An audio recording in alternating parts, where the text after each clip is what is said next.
The sky flickered with a few remaining stars, their light disappearing one by one as day descended. Though the sun should have been rising, bathing the forest in an orange radiance, instead the last points of light were winking out, laying a darkened twilight over the rotting limbs below. But although the stars above gave in to the relentless advance of day, a beacon on the ground shone as bright as ever. From afar, a twinkle among the forest may have looked like a fallen star that refused to die, but for Trixie, it was blindingly agonizing. She should have felt relief. Her deity's spell had somehow failed to reveal the Warren officer's lies. She should have felt pride at the Alicorn's obvious unhinging. She should have felt a little confidence in the doomed nature of the latest spell. But all that filled Trixie's mind was panic. The burning light of the goddess's searing eyes, even closed and averted as they were. Trixie knew she had screamed at least once. Maybe she still was. But she couldn't hear herself over the roar of air as it whipped past. Her horn let her feel that the air wasn't the only thing rushing by. Streams of magic were being drawn from the Alicorn, the earth, and possibly all other unicorns nearby. Trixie held back tears, the light becoming unbearable but her hooves remaining rooted to the ground. Managing to lift one to shield her eyes, providing a little respite. But at least it let her think straight. And the more she thought about it, the more her confidence was restored. Telepathy is a skill of grace, not brute power. She smirked to herself. All the power in the stars couldn't force results, or finesse is required. But as the light pulsed again, the standing Alicorn within losing even her silhouette at the moment, Trixie found herself second-guessing her own confidence. All the power of the stars. It certainly was a lot of power.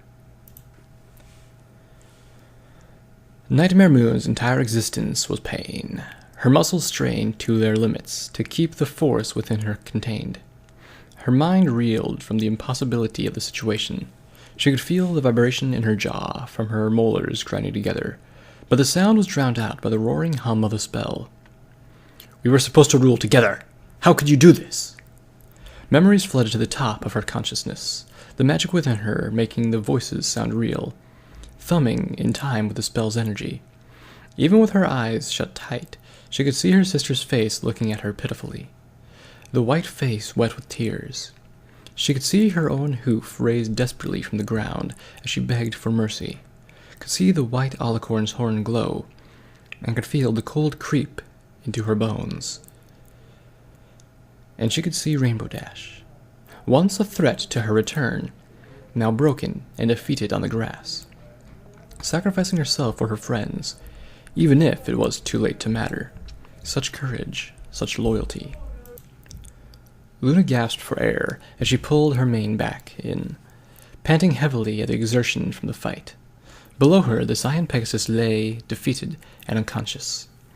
1,000 years of fury bubbled within Luna, telling her not to waste time with this fool. She should kill her and forever break the elements of harmony, ensure they could never threaten her again. But something gave her pause. Rainbow Dash stirred beneath her, and she lifted the Pegasus gently with her magic.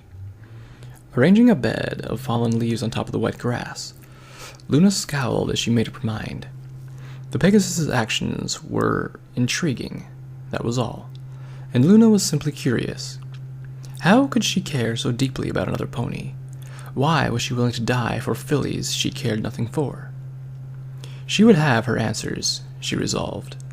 After an immortal's lifetime of ruling side by side with Celestia, the crushing loneliness of her banishment was by far the worst part of her punishment. To make the element of loyalty believe the same thing as her, to see Celestia's little project not merely destroyed, but corrupted. Yes, Rainbow Dash would live, if only to serve as an example of irony. Just a fraction of the revenge that Nightmare Moon would extract on that traitorous bitch when she returned to her rightful throne. Nightmare Moon remembered the hatred she had held, saw the memories flash before her eyes. Her horn resonated painfully with the aberration of magic, and the voices of her past were drowned out by her own mental screams of pain. This was not how magic was supposed to work. Magic was meant to be sculpted and pointed towards a goal, allowing the spell to form naturally. With practice, an act of telepathy required little magic at all, but what Nightmare Moon lacked in patience and skill, she made up for in raw power. Pouring her fury and pain into the spell, she redoubled her efforts. Gradually, she could make out the outline. No, the presence of two others nearby. Muddy and vague, Nightmare Moon grit her teeth and cast her mental gaze elsewhere, focusing on her memories of Rainbow Dash. She searched widely and randomly, every movement of agony left unheeded by her desperation for answers. She would find her captain. She would find out the truth of this matter. She would have proof that Trixie was hiding something, that Rainbow Dash was innocent, that she hadn't been betrayed again. If she could just find the little infuriating little Pegasus. "I don't care what your orders are, you jerk!" Another memory manifested itself in Nightmare Moon's mind, the scene of her own throne room shimmering vaguely. Nightmare Moon could no longer tell if her eyes were open or closed. The spell from her, light from her spell, blinding her to the real world either way. "How dare you address me like that, fool! I am Nightmare Moon, ruler of Equestria, goddess of Night Eternal." "More like the ruler at Jerktown. What did those ponies ever do to you?" Nightmare Moon reeled in her anger, grinding her teeth as the image of smiting the new captain played through her mind. "Just think of how much more satisfying it will be once she's broken," she told herself. "Just give it time." "The ponies of New Ponyville, by your advisement, will refuse to give up their citizens.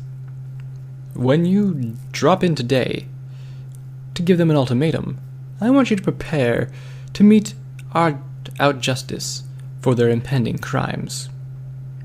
Nightmare Moon glared sternly at the Pegasus, but the captain was unfazed. "Unless, of course, you still harbor loyalties to them. After all your talk about serving me now, I was beginning to believe you." "You can't just punish them for being loyal to each other. Isn't that a good thing?" Nightmare Moon paused, choosing her next words carefully. "Loyalty, my little captain, should be to one's ruler. Are they not my subjects?" "Well, yeah, but you can't just demand that they start liking you, and killing them isn't going to win any favors." "I don't need them to like me, fool. They will learn to respect me out of fear, if need be." Nightmare Moon drew in the moment. Her retching sister was gone, awaiting her own justice in the dungeons below, and now a kingdom lay before her, ripe for the molding. The first town to defy her would serve as a worthy example of her power. "It's not just Ponyville, Nightmare. If you start using force against these ponies, you might as well start killing every pony. If it was Celestia, she'd—" "Silence!" Nightmare Moon shrieked, her good mood evaporating. "I've made it very clear that no pony was to utter that name, under any circumstances." Rainbow Dash took a step back, and Nightmare Moon felt a pang of guilt for the fear in her face. Steeling her heart, she pressed on. "You have your orders, fool. Now go and execute them. By striking first, I can squash any thoughts of rebellion against my power." Rainbow Dash huffed, but turned towards the door. "This isn't right," she muttered on her way out. "You'll see. This isn't right." The memory faded with the same feeling of infuriation that had sparked it. She had been right, of course, and the Manhattan riots had started as soon as news of Ponyville got out. The night sky hung over the heads of every pony, casting its beauty down upon for all to see, but the ground beneath her palace was filled with anger and hate. Anger so thick that she felt it in the air, drew in with every breath. It clouded her vision before long, and from there it had quickly guided her actions. Another scene came out of the swimming vapors of magic, this time a long stairwell. The bottom should have been pitch black, but an infuriating light shone out from beneath the heavy door. A light, Nightmare Moon knew, that would have been as strong as the sun if let free. A light she so longed to snuff out. Drawing in a deep breath and trying to stop the shaking of her hooves, she took a step downward. Nightmare Moon reeled backwards. With this much magic, it was hard enough to control it without reliving every regret in her life. Reason told her she had only been standing in place for a few moments at most since she began the spell. But she pushed even that revelation out of her mind, expunging all of her thoughts, except that of her captain. Nightmare Moon began to search again. Twilight Sparkle turned her head left and right as she walked out to the dry streets. To each side, wood and stone buildings rose above her and blocked her view. It didn't look too hard. She could almost pretend that she was outside of the moonless night instead of inside a cavern. Almost. Twilight sighed, her hooves plodding down the road.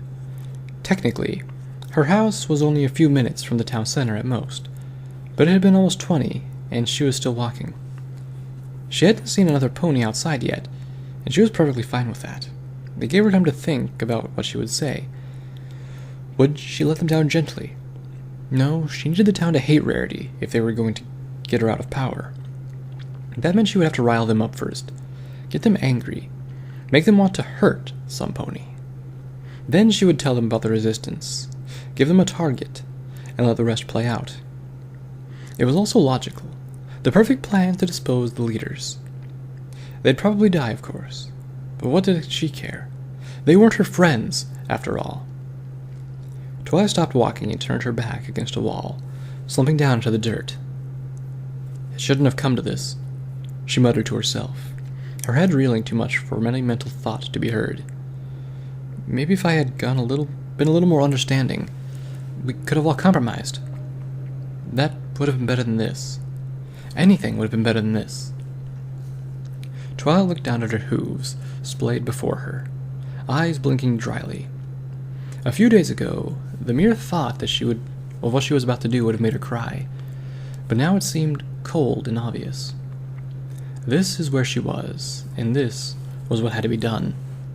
Twilight wanted to throw up. Instead, she pushed herself back up and resumed walking. The alley emptied into a familiar street after a few feet, and Twilight forced herself to turn towards the town square. If it were Rainbow Dash, it would already be over. She would have flown in, bit the bridle, and blown the whistle. That was your plan, Twilight. Don't let her down. All too soon, the minor streets emptied into a more open area.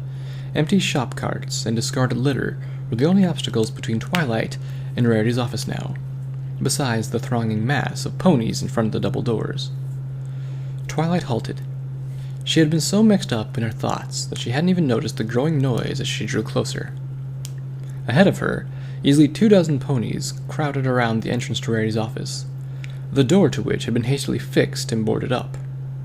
Raising her gaze, Twilight thought she could see an orange face looking through the window, but it vanished quickly. "Look! It's Twilight Sparkle!" Twilight barely had time to blink before the mass of ponies surged towards her, surrounding her, and pressing in as they barged her with questions. "Twilight, tell Rarity that Philly's horn broke clean off.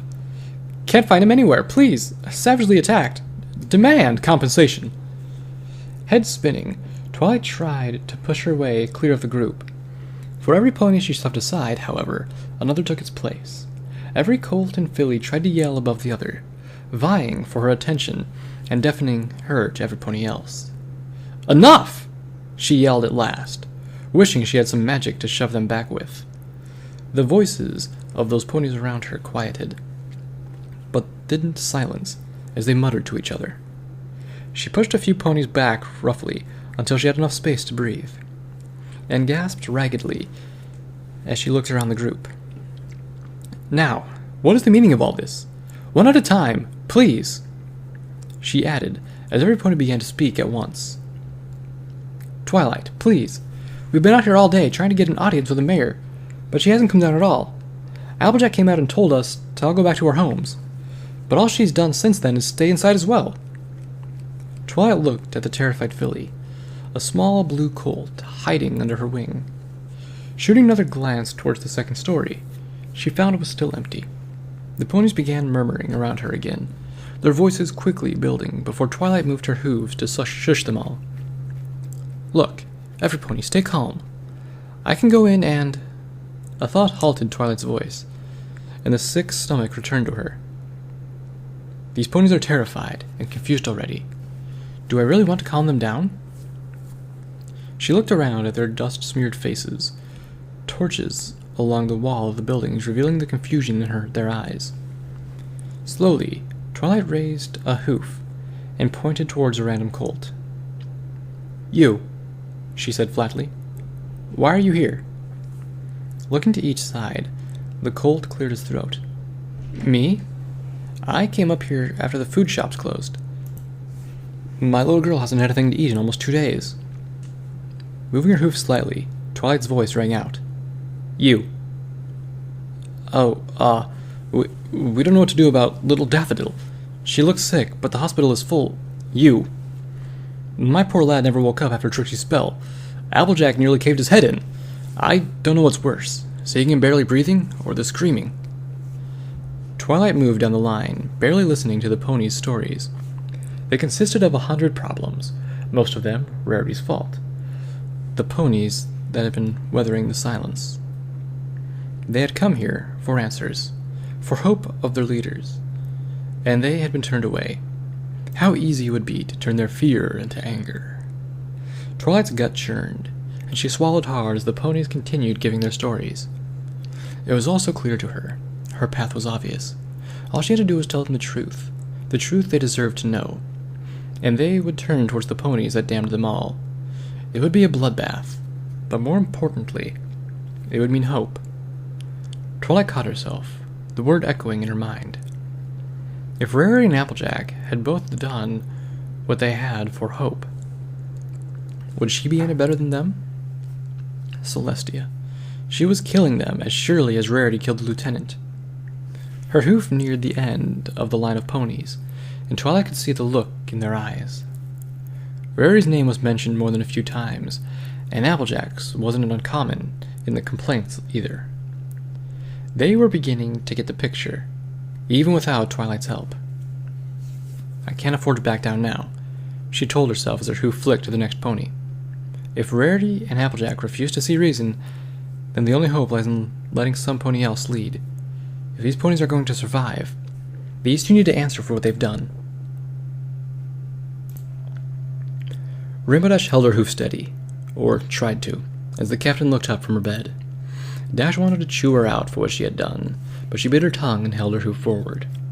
For Twilight's sake, she had to keep her pride and anger in check. The question hung in the air, the silence of the moment framing it clearly. The captain's face was unreadable, but Dash dared to let her hopes soar as one uniformed hoof began to rise. The captain began, raising her own blue hoof towards Dash's. I can't." She pushed Dash's hoof gently away, her face lowering. "I can't help Ponyville. Not again. Not anymore." Dash lowered her own hoof slowly, in shock, not sure what to say. "You're on your own." But... Dash didn't know what to say, her eyes wide with surprise. "You..." she began weakly, her mind struggling for the right words. "You jerk!" The captain didn't look up, her head hanging low as she sat on the edge of the bed. Rainbow Dash kept going, her words gaining momentum. "You huge, giant jerk!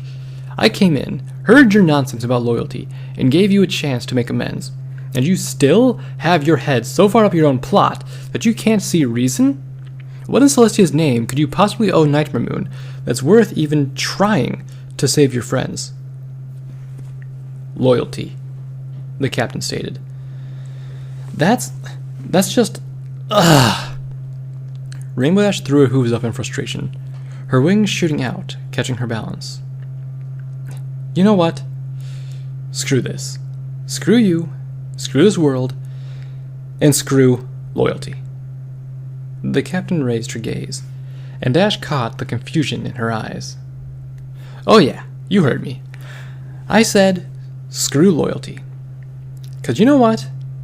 If loyalty got you here, if it got every pony in this mess, then I never want anything to do with it again.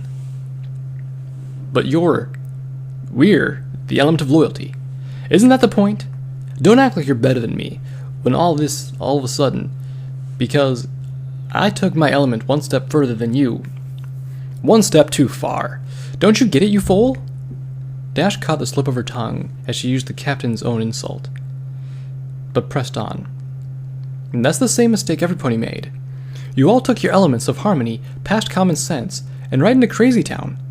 Fluttershy killing animals for kindness, Rarity killing the town by giving them too much. It's all the same pattern.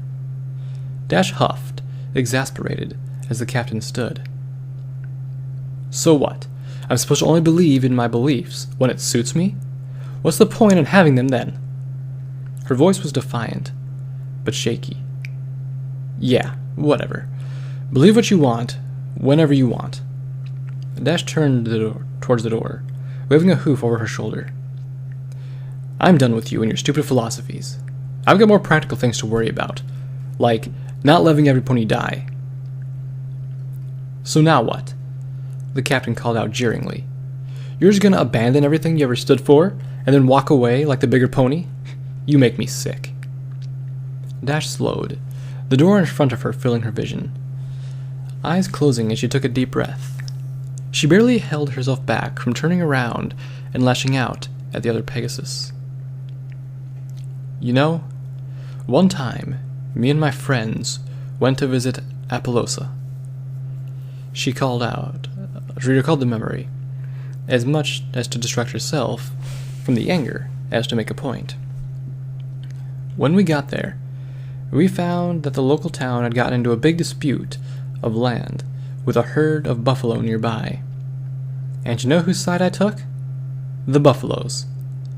Pinky and I stood up against all our friends because the buffaloes were right. She shook her head, but no sound came from the captain.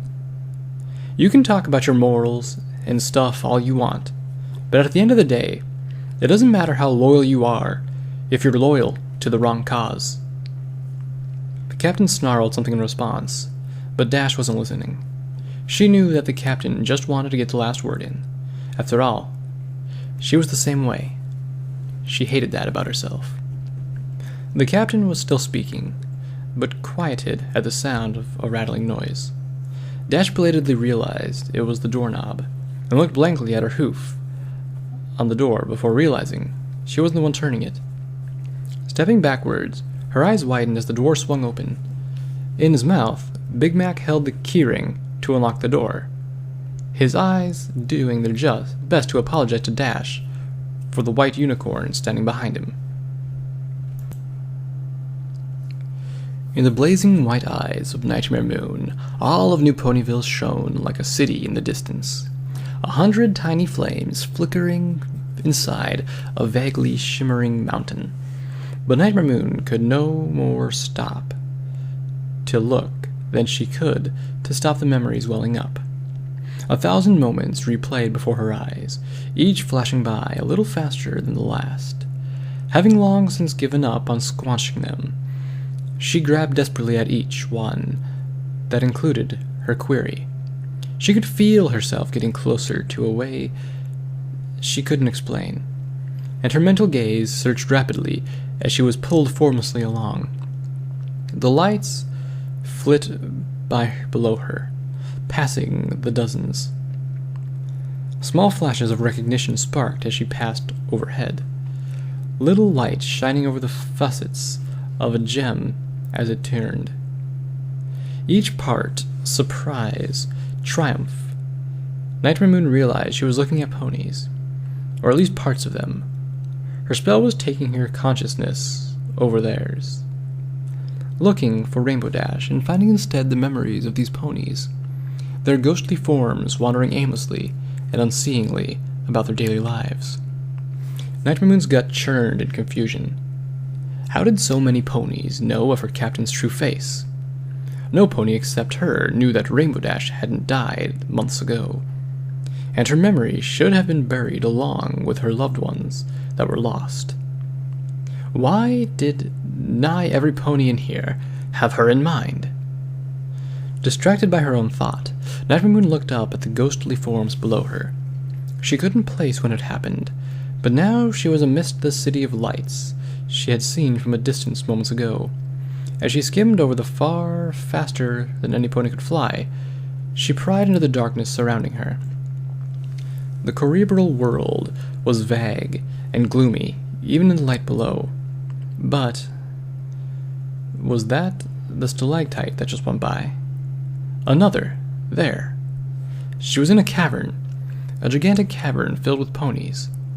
Though her spell pulled her forward restlessly, Night Moon's thoughts halted.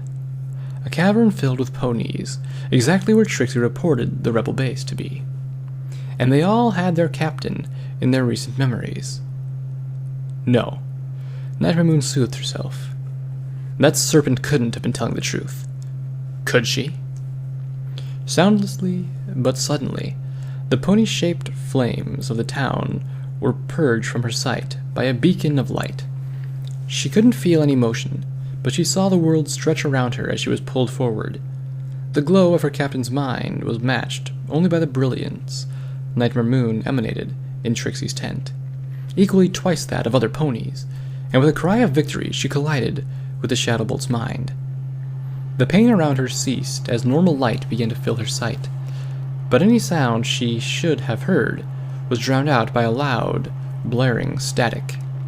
She could see that she was standing, looking towards a door, her hooves pushing her off of bed as... Wait, that wasn't right. She was lying down on a bed, her back turned towards the figure in the bed, the door opening to reveal a red pony, who she couldn't see behind herself. Gah! She recoiled, the scene fading away from her. What was going on? Night Moon scowled and braced herself, the air around her magical presence brimming with static. It was as if she couldn't quite connect to the captain's mind, like something was splitting her awareness as soon as she tried to focus on it. Redoubling her efforts, she surged formlessly towards the mass of light again, the real world spinning into focus. There! She was standing in a hallway now, her eyes cast towards a white unicorn as the big red earth pony pulled the door shut behind her, holding the key in his mouth. Standing beside her bed, she could hear it click with a horrible finality as... No, wait! She was drifting away again. Focusing on the hallway, she could see the white unicorn in front of her again, hear the mumbles of her voice as she flicked her mane. As a rainbow tuft of hair bobbled across her vision, Night Moon smiled to herself. Yes, her way had been blocked by something, but she had found her captain at last. Focusing on the scene in front of her, the static slowly muted as her thoughts began to race through her mind. Thoughts that weren't her own. She suddenly knew the unicorn in front of her. Rarity was speaking, mumbling something inaudible as Big Mac strode beside her. Both figures turned to walk down the hallway, and her vision began to bounce as she formed, or found herself following. She let her wings carry her down the hallway as she raised a hoof to her ear, tilting her head to try and dig out the source of the ringing. It wasn't as loud as it was a few minutes ago, but had returned and wouldn't go away. Somewhere in the back of her mind, an alarm went off. Something was wrong. She wasn't lifting her own hoof. Rainbow Dash was lifting her hoof. Night Moon backpedaled, struggling to keep perspective, away from the taunting eyes of Trixie. Night Moon wasn't afraid to admit to herself that she wasn't in her element here. If she lost herself as the captain, she had no idea what would happen. You must stop dallying, Rainbow Dash. Rarity scolded herself up, ahead. Her figure silhouetted by the light coming from the staircase behind her. Twilight could tell any pony the truth at any moment now. If ever she needed you to be fast, it is now. Her vision shook, and Night Moon reminded herself that it was Dash shaking her head, not her.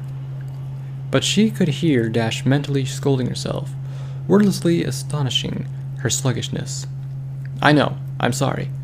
I'll get to her, don't you worry. she said aloud. Zipping past Rarity, she got halfway down the stairs before she turned back. Oh, and, Rarity. About the whole, you know. Rainbow, please. There will be enough time for apologies after you stop Twilight. Dash nodded and flew down the stairs, her mind already reinforced on her goal. She wasn't far from the town square, and that's where Twilight would be. Dash just had to stop her before she undermined all their efforts to protect New Ponyville by paving the way for Trixie and Nightmare Moon. Dash narrowed her brow as she flew out the door. She certainly wasn't going to watch everything every pony had gone through to be for naught.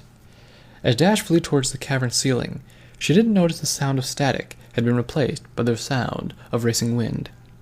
If any pony had happened to fly by that exact spot in the air, they might have heard a dim of static, buzzing, before it dissipated slowly, leaving a stunned silence in its wake.